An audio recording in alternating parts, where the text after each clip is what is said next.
Tadahao, bienvenue les maniaques du chinois, j'espère que vous allez bien, j'espère que l'apprentissage de votre chinois se passe super bien, c'est vraiment ce que je veux pour vous, je veux que votre chinois soit parfait, que vous puissiez parler chinois couramment, c'est vraiment tout ce qu'on veut, c'est tout ce que je vous souhaite.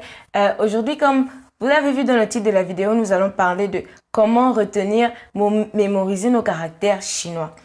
Déjà, si vous vous intéressez au caractère chinois, c'est que vous voulez vraiment parler chinois, c'est que vous vous intéressez à la culture chinoise, à la langue chinoise, à la Chine et que peut-être vous vous intéressez aussi au commerce en Chine parce que certains aussi s'intéressent au commerce en Chine, on ne sait jamais. Déjà, la première, je vais vous donner 3 astuces. Voilà, on va prendre ça comme ça. Je vais vous donner 3 astuces.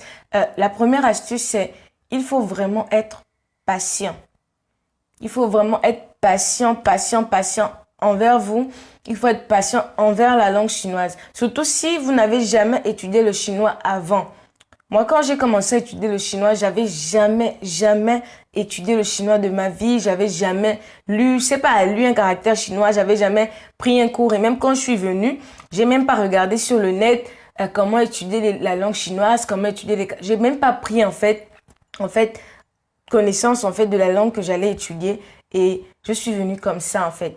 Donc, il faut être très patient avec vous. Il faut pas vous mettre des limites trop hautes en fait. Faut pas mettre la barre tellement haute que vous-même vous savez que vous pouvez pas atteindre ça, mais vous placez cette limite-là en tant que débutant. Non, non, non, non, c'est pas possible. Je vous aide déjà à diminuer déjà votre tension. Vous n'aurez pas à parler chinois comme quelqu'un qui a fait 10 ans en Chine et qui peut parfaitement parler chinois comme un natif. Non, il faut pas vous mettre la barre si haut que ça vraiment.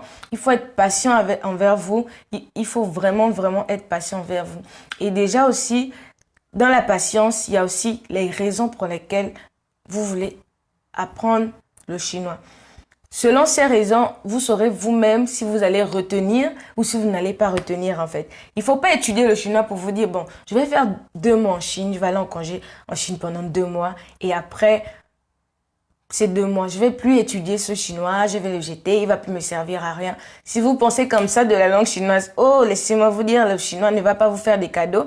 Quand on étudie le chinois, on veut vraiment l'étudier. Ne serait-ce que si vous voulez avoir une brève connaissance. Étudiez-le pour que, même si vous n'allez jamais l'utiliser, cette connaissance pourra rester en vous, en fait. Faut pas étudier, en fait, pour vous dire que vous allez l'oublier après. Oh là là. Vous n'allez pas le retenir. Il faut vraiment vous dire, bon, je vais l'étudier. Même si après ces 2 mois de congé en Chine, je vais plus l'utiliser après, mais au moins, ça va rester une connaissance que j'aurai. C'est mieux de vous dire ça. Et puis, selon ça, en fait, le chinois sera plus facile pour vous. Et il faudra vraiment être patient en fait. Il faudra être vraiment patient sur vous. En tout cas, pendant les 2 premières semaines, les 3 premières semaines de votre apprentissage, ce sera difficile. Mais après, ah là là, dès que vous avez pris les bases, c'est fini. Vous pourrez étudier le chinois plus facilement. Les bases sont plus difficiles à apprendre. Elles sont plus difficiles à avoir. Surtout si on n'a pas la méthode, si on ne sait pas par où commencer.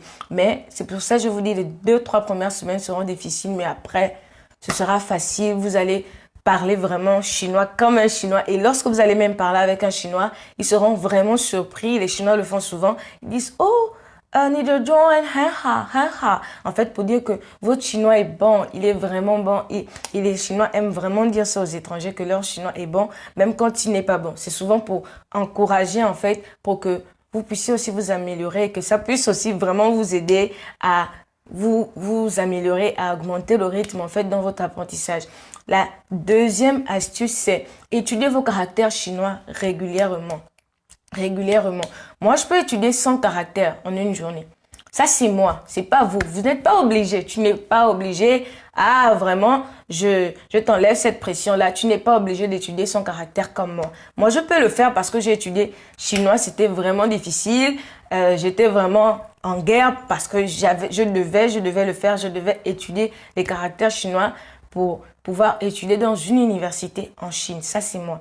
Mais lorsque j'ai débuté, j'ai même pas débuté avec 100 caractères. J'ai étudié 5 caractères par jour, 5 caractères tous les 2-3 jours. Ça, c'était moi, c'était au début. C'est pour vous dire que de 5 caractères par jour à 5 caractères en un jour et à 100 caractères en une journée aujourd'hui, c'est plus la même chose. Donc, ça pourra vraiment vous aider, vous voyez. Et donc, quand l'astuce d'étudier régulièrement, ça veut dire, il faut pas étudier 5 caractères et les réviser 2 mois plus tard. Non, non, non, non, non, faut pas faire ça. Tu vas oublier tous tes caractères, tu pourras même pas les reprendre, tu vas complètement les oublier, tu pourras même plus savoir c'était lesquels que tu avais étudiés. Non, il faut pas faire ça. Ce qu'il faut faire, c'est que tu te prends un tout petit programme, tu commences à étudier 5 caractères le lundi. C'est même 5 caractères, tu le reprends si tu as le temps, tu le reprends le mardi. Si tu n'as pas le temps le mardi, tu reprends le mercredi. Donc lundi, mercredi, dimanche, 3 fois par semaine, 10 minutes, tu étudies tes 5 caractères, voilà, tu le fais rapidement et puis ça va rester. Il n'y a pas d'autre astuce vraiment que ça. C'est régulièrement, plus tu le fais, plus ça va devenir facile, plus ça va devenir aussi, en fait, tu vas remarquer les traits, tu vas t'habituer aux traits chinois. Et donc, plus tu t'habitues aux traits chinois, plus tu pourras retenir les traits chinois. Donc, c'est ça. Et la troisième astuce, c'est quoi? C'est il faut aimer la langue chinoise. Le chinois, on ne l'étudie pas juste pour l'étudier, en fait. Il faut créer l'amour. Il faut créer l'amour, en fait, de cette langue. Il faut étudier, il faut créer l'amour. Parce que des fois, il y a certains qui aiment vraiment le chinois. Hein. Déjà, à la base, ils aiment le chinois, donc ils n'ont pas de problème à étudier. Mais pour certaines personnes comme moi, au départ, j'ai pas aimé le chinois, mais c'est en étudiant le chinois, plus j'étudiais, plus je me rendais compte en fait que c'était facile d'étudier en fait. C'est toutes ces bases-là, plus tu étudies, plus tu te rends compte que c'est facile d'étudier, plus tu te rends compte que c'est beau, c'est une très belle langue et tu finis par aimer le chinois. Donc, si tu aimes le chinois, ce sera plus facile pour toi de retenir le chinois déjà, ce sera plus facile pour toi de l'étudier. Donc, première astuce, étudier avec patience. Deuxième astuce, étudier régulièrement.